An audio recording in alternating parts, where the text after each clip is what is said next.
Magandang hapon ulit guys. May naayos ako dito na Samsung. Di ko alam yung model kasi wala na yung label doon sa likod ng takip niya. Ang unang diferensya nito ay walang picture, walang raster, pero may sound. Pero ngayon, ang problema niya dito walang picture, team lang dito. Testing natin. Nasaksak ko na. Umiilaw na yung indicator light.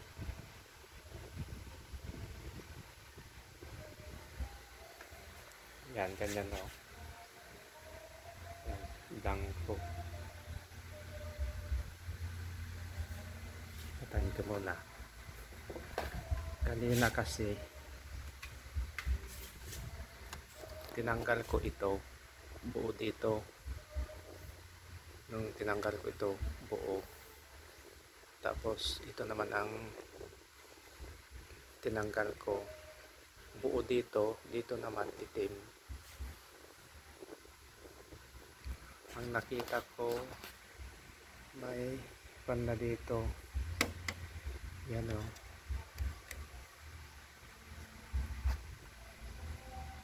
Yan, may dalawang linya dyan na wala nang continuity. Itong dalawa, pinagpalit ko itong flexible wire dito, ganun pa rin. Sinubukan kong pinagpalit tong dalawa, ganun pa rin. Nag-check ako ngayon ng voltahe dito sa may yan, B-on, BO, CPB2, CPB1, BCOM 4, BCOM 3, BST, tsaka STB. Pinagkumpara ko dito sa kabila. Yan. Doon sa kabila walang CPB2 tsaka CPB1. Natin itong CPB2 tsaka CPB1.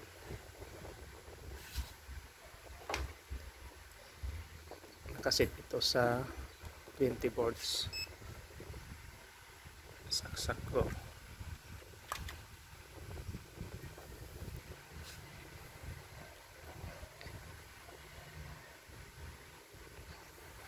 Tanggalin ko muna, natanggal ko muna. Tanggal ko pala itong flexible wire na.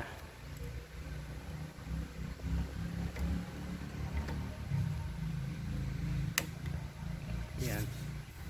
Check natin yung B-on, BO, CPB1, CPB2.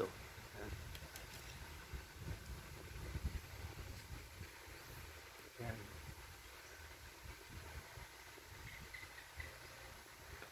Yan na.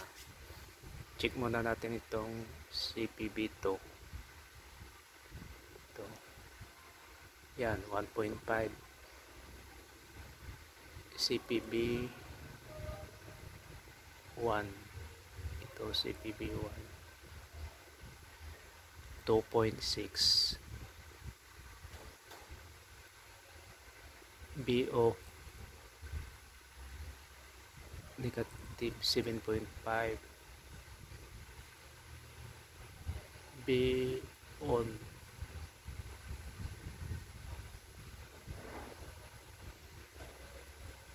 saan na yung B-on nya? Di ko makita.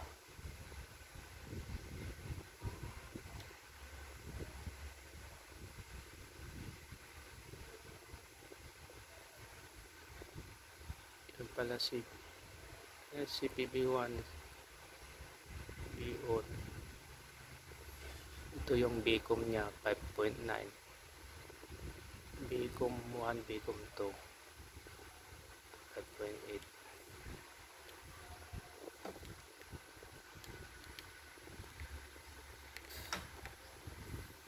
Ito yung B-on.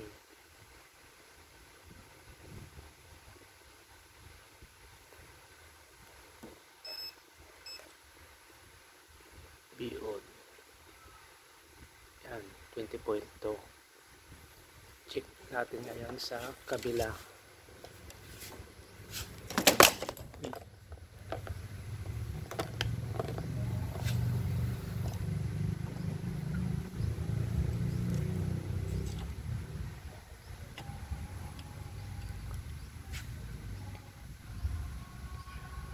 CPB, ito yung CPB, yan 0.8 lang.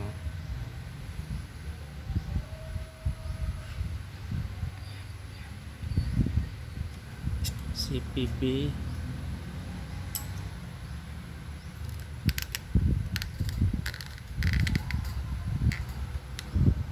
CPB1, CPB2.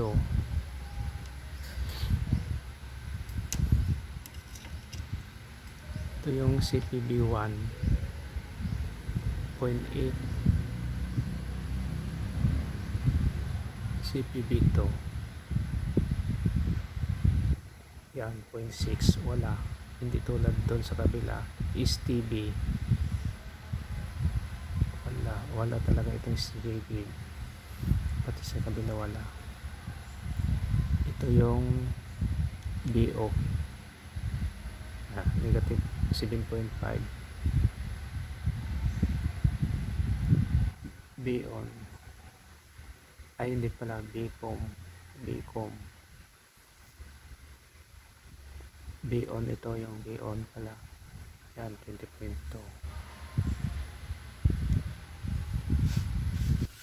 patayin ko muna.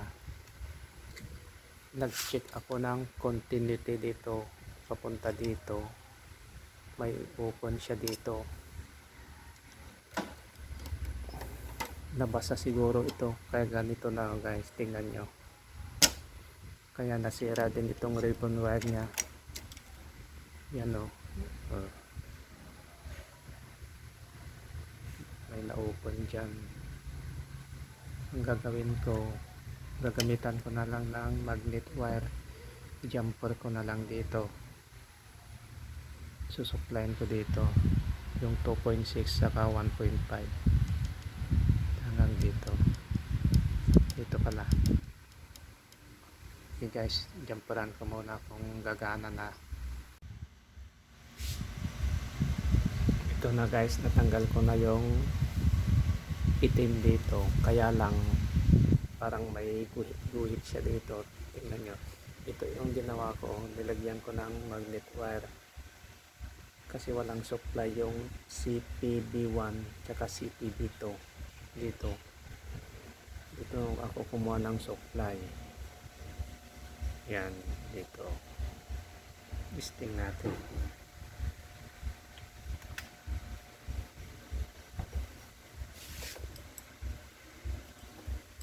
Check natin yung supply niya ngayon, meron na, dati wala.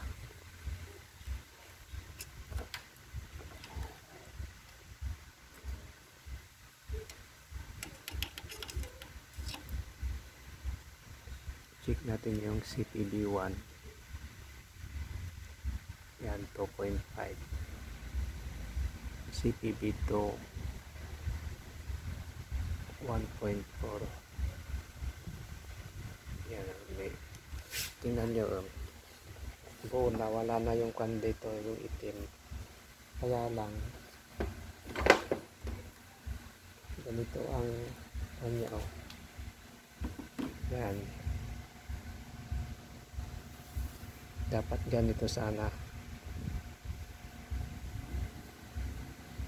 Pag tinaan yan, makikita na dito yung parang iba ang kulay yan o. Nag-check ako ulit ng voltahe dito sa may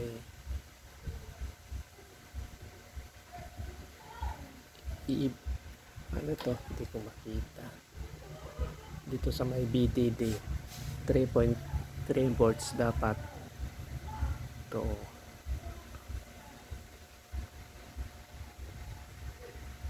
Sa kabila ito BTD, yan mas mababa lang ng konti dito. Meron din dito ito ang supply niya, yan. Tsaka itong mga resistor na ito ay capacitor pala, yan. Pero pagdating dito wala na, 1.5 na lang, 1.6, yan. Yan, 1.6, 1.7. Ang gawin ko na lang, kukuha ulit ako ng supply niya dito sa may BDD. Bypass ko na lang papunta dito.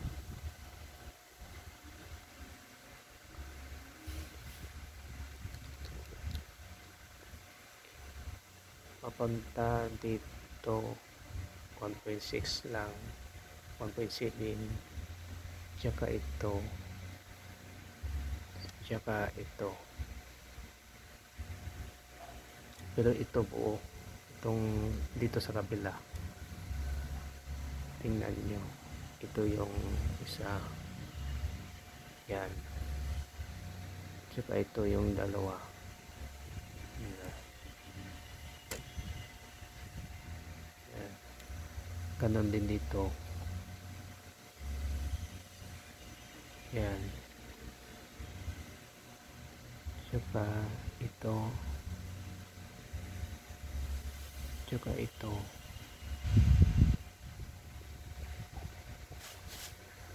Kasi chinik ko ito sa buzzer, iisang koneksyon itong mga to, tsaka yan, ito, ganon din dito sa kabilang COF nya. Okay guys, i-bypass ko muna ito, kukuha ako ng supply dito kung gagana.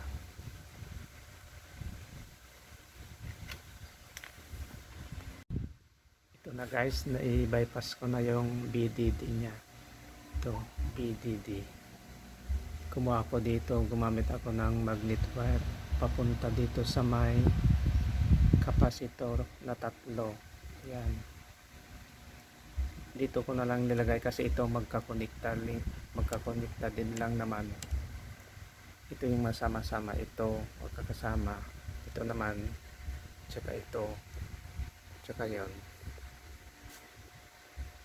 Pati yung isa, ito binaypass ko na yung sinasabi kong CPB1 tsaka CPB2. Alam niyo kung bakit nangyari ito, walang supply ang mga ito dito, parang nabasa siguro ito, yan.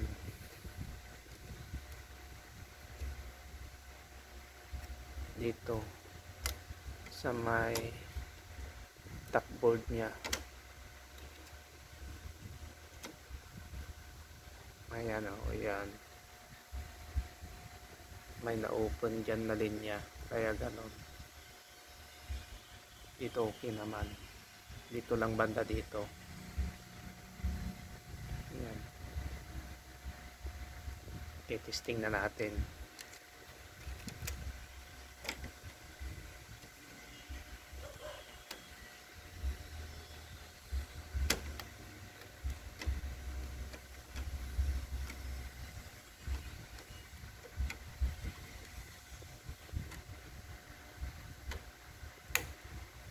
Saksak ko na.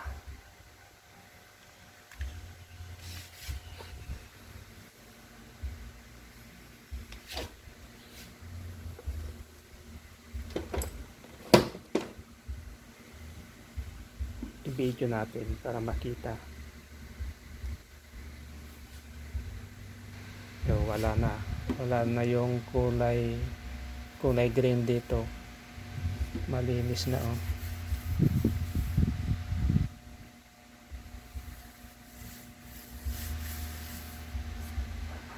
Okay guys, ilagay ko muna yung takip para ma-testing. Bago ko pala itakip, ito yung loob nya, ito yung power supply, backlight driver, main board, yan o, T-con board, nandito yung top board, natatakpan ng metal piece.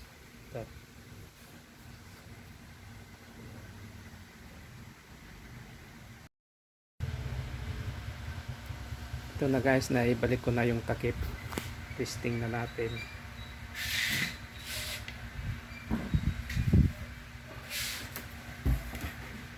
Saksak ko na.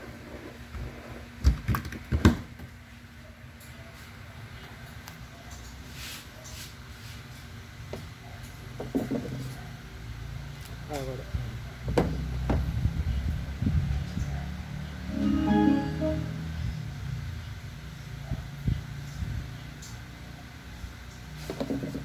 Naka-input pala. Yun na guys. Ayos lang. Itong antenna lang ang problema, kaya hindi malinaw. Yan, wala na yung itim dito. Tsaka malinis na. Tingnan nyo pag ibinidyo. Yan, pantay ng kulay.